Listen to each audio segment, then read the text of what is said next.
ہر طرح کی news update کے لیے جرنلزم ٹوڈے چینل کو سبسکرائب کریں اور بیل آئیکن کو دبانا نہ بھولیں۔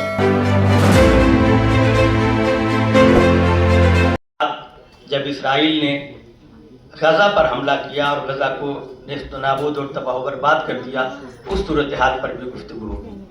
میں سب سے پہلے پروفیسر اچنی ونائک صاحب سے گزارش کروں گا، اس سے پہلے میں ڈاکٹر ظفر الاسلام صاحب سے گزارش کروں گا کہ آپ تمہیدی کلمات کے لیے تشریف لائیں۔ ڈاکٹر ظفر الاسلام صاحب آل انڈیا مسلم مجلس مشاورت رجسٹرڈ کے صدر ہیں۔ آپ انگریزی اخبار ملی گزٹ کے ایڈیٹر، معروف مصنف، صحافی، کالم نگار، تجزیہ کار ہیں۔ آپ انسانی حقوق کے کارکن بھی ہیں اور ایک انسانی حقوق کی تنظیم کے صدر بھی ہیں۔ میں آپ سے گزارش کرتا ہوں کہ آپ تشریف لیں۔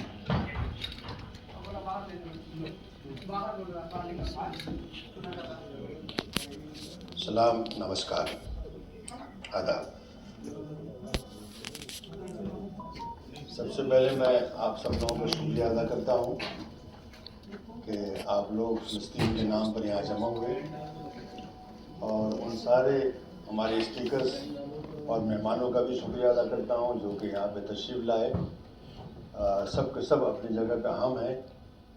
ایک دو ہمارے خاص اسپیکر کسی وجہ سے نہیں آ پائے، ان کا ذکر ابھی ہو گیا ہے۔ تو میں شروعات اس پہ کرنا چاہوں گا کہ فلسطین سے ہمارا ہندوستانیوں کا بہت ہی پرانا تعلق ہے۔ یہ تعلق کوئی 50 60 سال 70 سال سے نہیں ہے، بلکہ میں بتانا چاہوں گا آپ لوگوں کو کہ 12ویں اور 13ویں صدی میں ہمارے ایک بہت بڑے صوفی بزرگ تھے، بابا فرید گنج شکر۔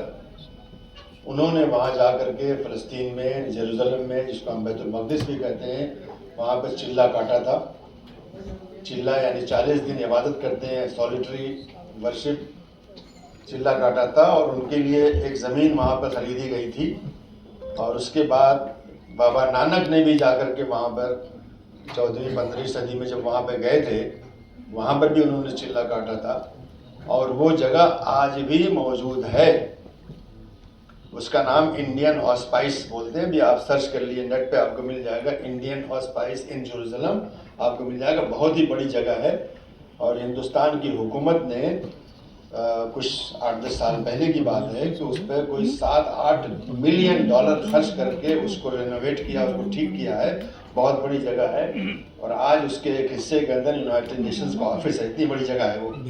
تو وہ ہمارا ورثہ ہے، ہم نے اس کو وہاں پہ چھوڑا تھا، بابا فرید، بابا نانک، اور اس کے بعد دوسرے لوگ جو گئے وہاں پہ، انہوں نے یہاں سے ہندوستان سے کوئی 70-80 سال پہلے یہاں پہ ایک انصاری صاحب ہوا کرتے تھے، شاید بجنور کے تھے، وہ وہاں جا کر کے اسی جگہ رہنے ہی لگے وہ۔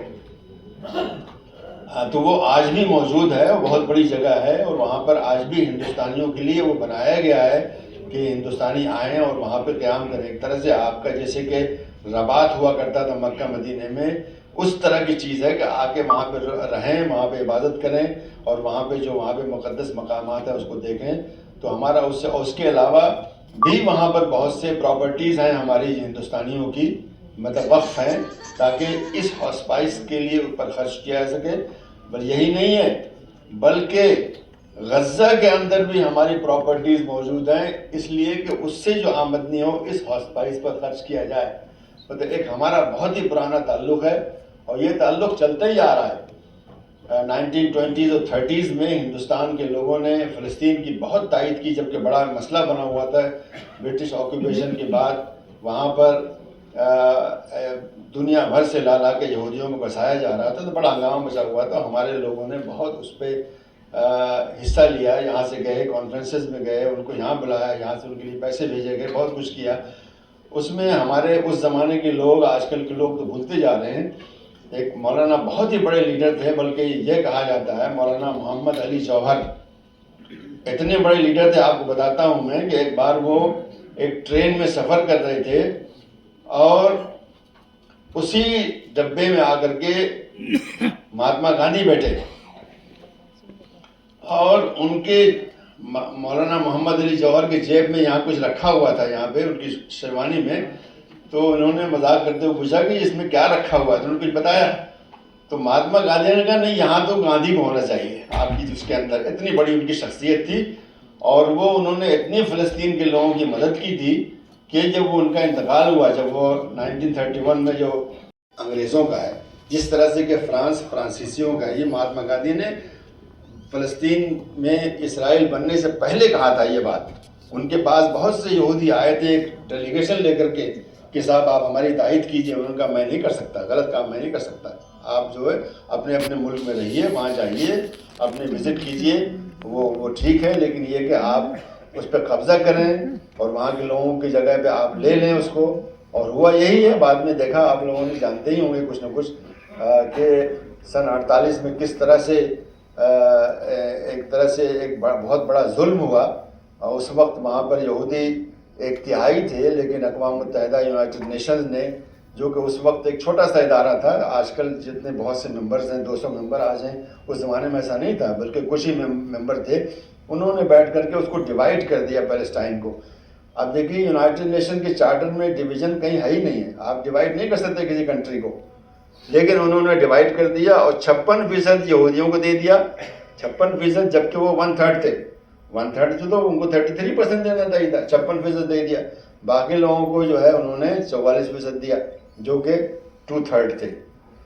تو اس کے بعد پھر وہاں پہ چھوٹی سی جو ہے وہاں پہ ایک جنگ بھی ہوئی، ایک طرح سے خانہ جنگی سے کہتے ہیں، ایک سول وار ہوئی ہے۔ اس کے بعد جو یہودیوں تھے انہوں نے اپنا اسٹیٹ بھی بنا لیا، اسرائیل کا نام رکھ دیا، اور اس اسٹیٹ نے 78% پہ قبضہ کر لیا فلسطین کے۔ مطلب کیا بچا؟ 22% بٹا، جو آج جسے آپ غزہ دیکھتے ہیں اور ویسٹ بینک دیکھتے ہیں اور جو ایسٹ جیروزلم دیکھتے ہیں، یہ سب ملا کے 22% ہے فلسطین کا۔ بہت لمبی کہانی میں اس کو تو نہیں جاؤں گا، لیکن یہ بتانا چاہتا ہوں کہ فلسطینیوں نے اس کے باوجود بھی سمجھوتا کرنے کی کوشش کیا۔ اوسلو اکارڈز کیا چیز ہے جو 1992-93 میں ہوا؟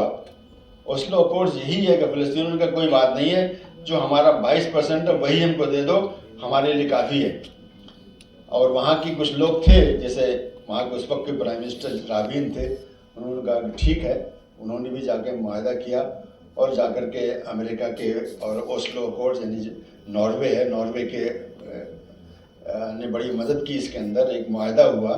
اس معاہدے میں یہ تھا کہ 6 سال کے اندر Palestinian state, sovereign Palestinian state قائم ہو جائے گی 6 سال میں۔ آج کتنے سال ہوئے؟ 32-33 سال ہوئے، نہیں قائم ہوا۔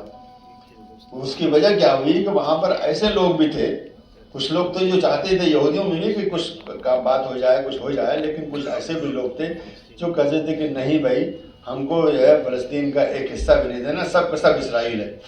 ان لوگوں نے رابین کو، جو پرائم منسٹر تھا، اس کو مار ڈالا، قتل کر دیا اس کو۔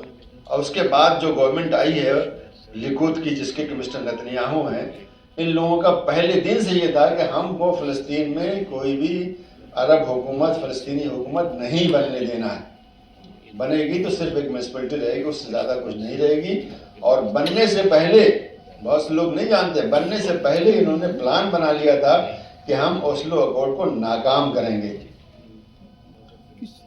ایک ڈاکیومنٹ ہے، اس کا نام ہے کلین بریک، ابھی سرچ کر لیجیے، نیٹ پہ آپ کو مل جائے گا، واشنگٹن پوسٹ نے چھاپا ہوا اس کو، کلین بریک۔ یہ کوئی 31-32 سال پہلے کی بات ہے، جو نیو کونز امریکہ میں ہے، ان کے ایک تھنک ٹینک نے ان کو ایک ڈاکیومنٹ بنا کے دیا کہ کس طرح سے اوسلو اکارڈ کو ناکام کرو، اور اس طرح ناکام کرو کہ سارا الزام فلسطینیوں پہ جائے۔ تو وہی کام مسٹر نتنیاہو اس کے فوراً بعد پرائم منسٹر بنے، اور تب سے کچھ نہ کچھ کر کے پرائم منسٹر ہی ہیں۔ ان لوگوں نے اس کو بالکل ناکام کیا، اور وہ پیلسٹینین اسٹیٹ جو 6 سال میں بننی تھی وہ آج تک نہیں بنی ہے۔ آج جو پیلسٹینین اسٹیٹ ہے وہ ایک میونسپلٹی، اس سے زیادہ کچھ بھی نہیں ہے۔ غزہ کا محاصرہ 2006 سے پوری طرح سے بلاکیٹ، فل بلاکیٹ غزہ کا۔ فلسطینی نہیں چاہتے کہ بھائی 2006 میں حماس تو الیکشن میں آئی تھی نا، حماس کے آدمی ہنیہ جو ہے پرائم منسٹر بنے تھے، اسی اوسلو اکارڈ کے تحت بنے تھے، مطلب ایک انہوں نے قبول کیا اوسلو اکارڈ کو، اسی میں وہ پرائم منسٹر بنے۔ لیکن امریکہ اور اسرائیل نے مل کر کے ان کی پرائم منسٹرشپ چلنے دی، ان کو نکال دیا، ان کو، اور ان کو باہر کر دیا۔ تو وہ لوگ چاہتے تھے، اب جو بات کی جاتی ہے کہ 7 اکتوبر کو انہوں نے بہت بڑا ظلم کیا، یہ بات